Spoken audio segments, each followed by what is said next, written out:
ইনকিলাব ইনকিলাব জিন্দাবাদ জিন্দাবাদ পাটোয়ারি ভাইয়ের উপর হামলা কেন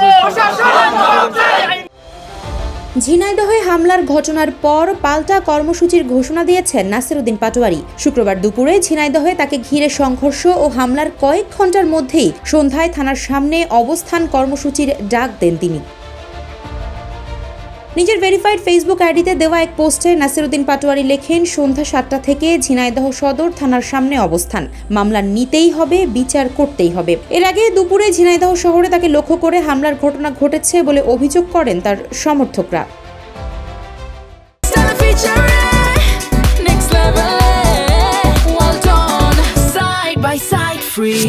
এ সময় সেখানে উত্তেজনাকর পরিস্থিতি সৃষ্টি হয় এবং দুই পক্ষের মধ্যে ধাওয়া পাল্টা ধাওয়ার ঘটনাও ঘটে বলে স্থানীয় সূত্রে জানা গেছে। ঘটনার পর সামাজিক যোগাযোগ মাধ্যমেও সরব হন নাসিরউদ্দিন পাটোয়ারি। হামলার সঙ্গে জড়িতদের দ্রুত শনাক্ত করে আইনের আওতায় আনার দাবি জানান তিনি। তার এই পোস্টের পরপরই সমর্থকদের থানার সামনে জড়ো হওয়ার আহ্বান ছড়িয়ে পড়ে সামাজিক যোগাযোগ মাধ্যমে।